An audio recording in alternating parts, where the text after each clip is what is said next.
Hello? Hey, hold on. Sorry, man. Hold on. Give me a second. You there, Blaine? Hello? Hey, Blaine. Man, the volume is really low, and I'm driving down the road. Let me. Oh, I found it. Everything's better now. Yeah, the volume was turned down really low on my phone. Sorry about that, man. I was driving, and it was hard to figure out. Oh, okay. No, man, it's good to hear from you. Have you heard about Gary Hunt? I was sending a letter off to Skylar Barbeau about him, and did you know that they arrested him? No, I didn't. Yeah, I guess he had some information about informants, and he put it up on his website, and the judge up in Oregon told him to take it down, and he didn't do it. He felt he had freedom of the press, and the judge up in Oregon told him to take down his website? Well, he was putting out a list of informants that were participating in the Oregon thing. There's several of them. There's so many dang there's so many dang informants in this country now. It's just insane. I got books written on it.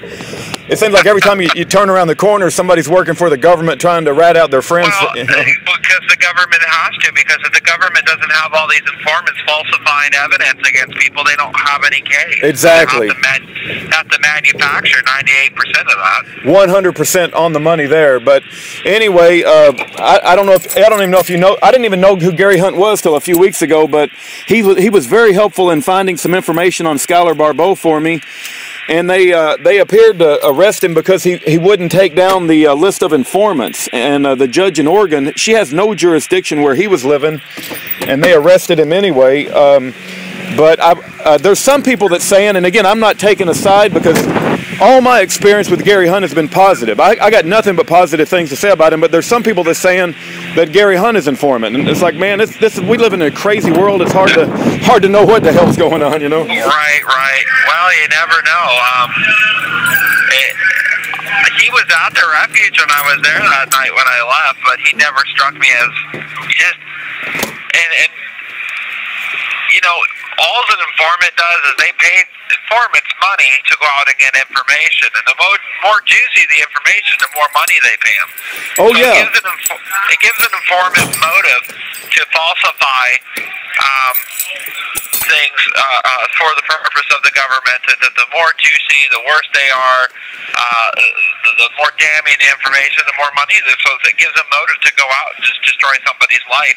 And I think as a country, it should be ruled unconstitutional in the federal system to use informants for cases because you're supposed to be able to, in a court of law, under due process, to face your accuser. How are you supposed to face your accuser when they have a confidential informant and use that as evidence? It doesn't make any sense. Yeah, you know, Blaine, this is an area... When you're not allowed to confront them. Right. No, you're absolutely right. This is an area that I've done a lot of studying on, actually, regarding the roles of informants, how they get...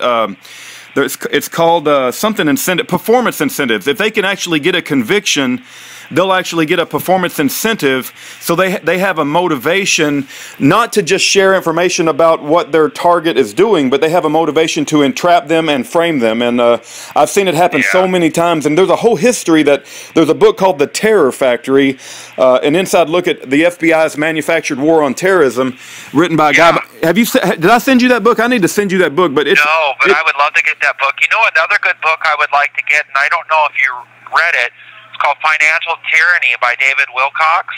I have heard of that book. I don't think I've read it, but I'll send you both of them. I love sending people books. It's what we do around here. So yeah, I'll get you both of those books. It's a good in-depth look on the international bankers and how it talks about how, like, do you remember when Japan went into North Korea there? I think it was in the 1920s or 30s. Okay, yep. I don't recall, but I'll take your word for it. That was a gold heist. Okay. And so they went in there and raided the gold vaults and gave it to America, which they gave over to BIS.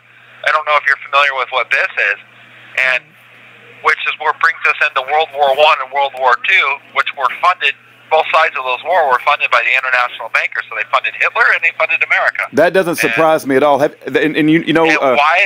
Well, but you know, when we went into Germany, what did we get in Germany that was important that we had in our vault here in America, there in the Federal Reserve? Probably be gold. The gold. They raided the gold vault. So what's the war really over? Yeah, precious resources. Yeah. Have you ever heard of the book The Creature from Jekyll Island by G. Edward Griffin? Yes, and I've never had a chance to read it. I'll try to get you a copy of that book too. I started getting into this movement. Well, I guess you could say I actually, I kind of kicked the movement off with because when I saw Clive and Bundy's story, I was the one that reached out to Pete Santelli and got his story viral, and said, hey, let's go help him. And so it stated that way in the indictment. I said to Pete, I said, what do you say we go out and we start a movement to help this guy get his cattle back? And it just snowballed from there. Yeah, I got you. And so it was really kind of cool, but how, God can use just anybody and how it creates influence, and then how God was able to use it to bring Americans together to stand for a righteous cause. And amen. But well, hey, I printed off an article, and I don't know if you'll get it. It may get it early next week, but I want to make sure you see everything that's going on out here and have kind of an update as far as we can provide an update. I know my wife, Erin, she spends a lot of time on Facebook and keeping up to date on Facebook a lot more than I do, but I was shocked that Gary Hunt got arrested, man. I think that's absolutely crazy, because, they're just taking us out one by one, I told people, I said they were going to do that. I said that's why I told people that how important it was to get to that refuge with as many people as you could, because if we failed there, they're not going to stop. Anybody who believes in the Constitution or even liked a Facebook post are probably going to come after. Yeah. Did you know that I was shocked to find out that Chris Ann Hall, all by herself, just her little single self, is listed as a terrorist on Southern Poverty Law Center. They got her singled out. Insane. What a load of garbage. Yeah. Well, it's funny because we don't label Al Qaeda a terrorist, or we don't label the Muslim Brotherhood terrorist. Right. Islamabad in New York's allowed to exist, which is an entire city within itself of Islamic terrorists, and we don't do anything. But if you wave a flag, you believe in the Constitution and limited government, God forbid you do that, we're going to put you on the terrorist watch list, and we're going to destroy your life. And it's like, what? Give me a break. This is what our country was founded on. No, have you heard of the MIAC report? I think it came out in 2009 or 10. It had a profile for domestic terrorists, and they sent it to law enforcement officials in Missouri, and I think it wound up going all over the country. But it identified people that fly the Gadsden flag, people that obsessively talk about the Second Amendment or the Constitution, or people that are Christians. Well, yeah, I mean, it had number one was evangelical Christians. Number two were people who were Ron Paul supporters, people who had Ron Paul bumper stickers, people who believed in the Constitution, people who believed in limited government. Pretty much everything we believe in. When they call us the biggest threat to the establishment, they're not lying in that regard. I mean, we're not terrorists and we're not murderers and we're not preemptively going to commit any sort of violence preemptively, but they aren't wrong when they say that we're the number one threat to the establishment. They're absolutely right on the money on that. Because the reason we're such a threat to them is because it's the truth. Yes, and remember, amen. When they don't want to hear it. And so, but I think it's interesting with informants because, there's billboards driving down the road now that says, if you see something, say something. You remember that? Oh, yeah. Oh, 1-800-SNITCH. Yes. But now these informants will just go up and just make stuff up. And you're going like, oh, my gosh, I didn't say anything like that. Like, in the Discovery, it said, how I like to hurt small animals. That was in the Discovery. And I'm like, what a load of garbage. And so, at least somebody told me that was in there. I never seen that. I actually never got a chance to go through a lot of the Discovery, but... Yeah. No, a lot of these informants, one of them in Schaefer Cox's case, and this is not abnormal, he ran drugs for Hell's Angels. He had a lifelong history of being a con artist and bilking old couples out of money for selling them septic systems that he never would deliver or build. I mean, the level of people that the government hires to be informants are already facing a life sentence in crime, and they pay them 6 digits. And people think I'm exaggerating, but in Schaefer Cox's case, the guy got on the witness stand and he said, how much did you expect to make from the Schaefer Cox case? He said, well, I would ask for $300,000, Oh, my goodness. Yeah, they pay them a ton of money. I'm telling you, it's not unusual. Yeah, it's not just the money. How can that be legal? It's not just the money, it's keeping them out of jail on their previous charges. Right, they hire these criminals to be informants. But how can that be legal?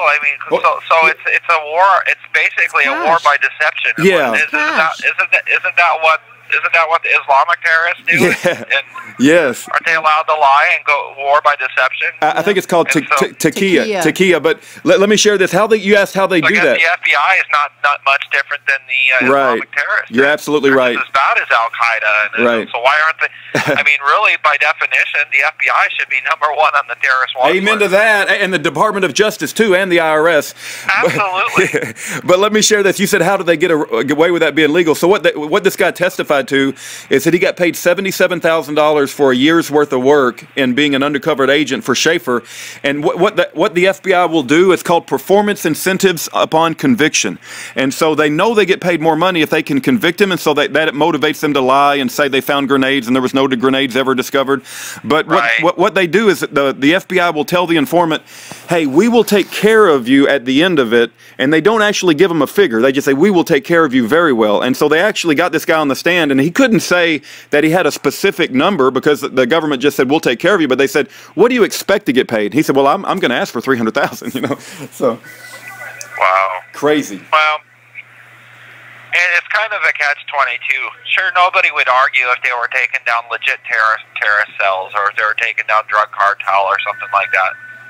But that's the problem, because when you allow for that, you allow for this. And this is why the war on drugs is such a bad idea. It really effectively obliterates the Fourth Amendment of the Constitution. And you're fighting a war on a substance, not an army, it's a failed war. It's a $1 trillion black hole. They're never gonna win it. And I don't think they want to win it. I think it was put in place for a reason, to keep big government up so they can just kick in every door in America. We thought there was a plant in there. Yeah. But a lot of times, in this country now, there's over 60,000 SWAT raids a year annually. And a lot of those raids are no-knock raids. For example, there was a Marine. They kicked in his door with a no-knock raid. The Marine thought he was being victimized, or they were breaking into his house. He ended up killing 5 of the SWAT agents. And then after it was all over, they had the wrong house. And so he goes to trial on this for murdering SWAT agents. They find him guilty, and he had to do 20 years in prison. He ended up hanging himself. Wow, I mean, you don't know his name, do you? Why was he, as far as I'm concerned, the people who were in charge of that SWAT raid should have went to jail for the rest of their life. Wow, I've never heard that story. That's incredible. I would definitely like to look that up. But that stuff happens all the time. They get the wrong house, and then a bunch of them end up getting shot. Yeah. And then, how am I the bad guy if you're breaking into my house without a court order? You get the wrong house. I mean, it's ridiculous. Yeah. Amen. And a lot of these things, too, as far as, you know, you were mentioning the misuse of informants and the misapplication and the illegal, unethical use of informants, they piloted in the Muslim communities. And when that happened, a lot of good people didn't say anything. They just let it slide because, oh, they're just doing it to the Muslim communities. But what happens is it spreads throughout the entire American population, and it's, you know, the corresponding analogy that I would use is, you know, Margaret Sanger started abortion and Planned Parenthood in the black community. Right. She wanted to target, you know, minority community and black people, but now it's like there's babies of all colors being aborted and murdered. So we've got to stand up. What, 53 million in 20 years? Insane, insane. A lot of blood is on a lot of people's hands, and we've got to, you know, speak up and do our best to stop it. But and we as a nation, we've become so morally corrupt because we've marched towards the love of the world instead of the love of Christ, and look what it's done. And you know, oh well, the Bible says this, but God's forgiving, so I don't, you know what I mean? And it's terrible. The world's spinning out of control. The only way to get back to us, we need to repent as a nation and turn back to Jesus. Amen. And we need to quit doing this stuff that destroys our lives. But not only that, we also need to expose the truth too. We have a duty and obligation to that. Amen. And the FBI, when the FBI is illegally using and defrauding, you know, people by using informants and war by deception. I mean, I don't know how that could be legal. I mean, that's, thou shalt not lie. Yeah. No, you're absolutely right. And, you know, James 4:4, if I could be wrong on that verse, but I think it says friendship with the world is enmity with God. And absolutely. And so, but you know, a lot of people are bankrupt. We had a huge economic collapse. It hasn't recovered yet. They're still printing money. It's going to tank. We're going to have a depression and the likes God has never seen once this is all runs out. how many times are they going to do quantitative easing before it all spins up into a black hole? And so it's not backed by gold anymore. What are they planning on fixing the debt with? Just printing more worthless paper money. And even Trump's doing that now. He's like, hey, we can't raise interest rates. The stock markets will tank. It's like, well, why don't you just get rid of the Federal Reserve then and issue a paperback currency with silver in it like JFK was going to do? Yep. Regarding somebody asked me my opinion recently on this Bitcoin and cryptocurrency, and I don't know much about it, so I'm probably going to hurt. I don't want to hurt anybody's feelings, but the best financial advice I've ever been given is if you can't guard it with an AR-15, then it's not yours. And so I don't trust anything that's not tangible. Absolutely. I really. What scares me about Bitcoin and electronic cryptocurrencies is I don't know if you ever seen the North American Union video about David Rockefeller and how he wanted to chip everybody with an RFID chip and put all of our currency in an electronic-based system. Right. Which sounds strikingly resembling Revelation 13 and 14. Causes everybody to receive a mark. And this is where you have to be careful with the newer translation Bibles. Amen. In the King James, it says in your right hand and in your forehead. But in the NIV, it says on. Right. There's a huge difference between in and on. On could be think of, that's a tattoo. It's not a chip. Well, the King James says in. That means it's inside you. Right. No, you're right. Aaron Russo made a movie about what Rockefeller was saying about the North American Union and the chip, and Aaron Russo, I think, died of cancer, but he made a movie called Freedom to Fascism, and that's absolutely their plans, Yeah, so, I mean, and, you can see it going that way. In Europe, I think 5 million people have got that chip in them already. Stupid. I'm not saying that's the mark of the beast, but you can see how eager the world would get it. Yep. 9/11 was the biggest gold heist in history and also resulted in the NDAA. Yep. The National Defense Authorization Act, signed by Barack Obama on New Year's Eve while everybody was out partying and being a bunch of idiots, it says that they can detain and indefinitely detain American citizens without due process of law by military force. If they deem you as a threat, that means the military can come into any house in America and make you vanish. That's scary. That is crazy. That stuff should not be happening in our country. It's happening. Yeah. And, what do you do? I mean, we tried to do our best to be peaceful and to make enough noise and to get people, enlightened, but... Well, this goes back to one of the conversations we had yesterday, Blaine, where we were talking about, spreading the gospel If you ever notice, and this is what's funny, if you ever notice case law or anything like that, it's always to protect itself. It's never to protect the citizens' rights. Right. It's like, so any law evolution. Any law they make, it's never good for the American people. It's always going to be oppressive. Yeah. It reminds me of evolution, how it keeps changing from the original. Yeah. Well, isn't that what we teach in all our schools now? Because it's tax supported.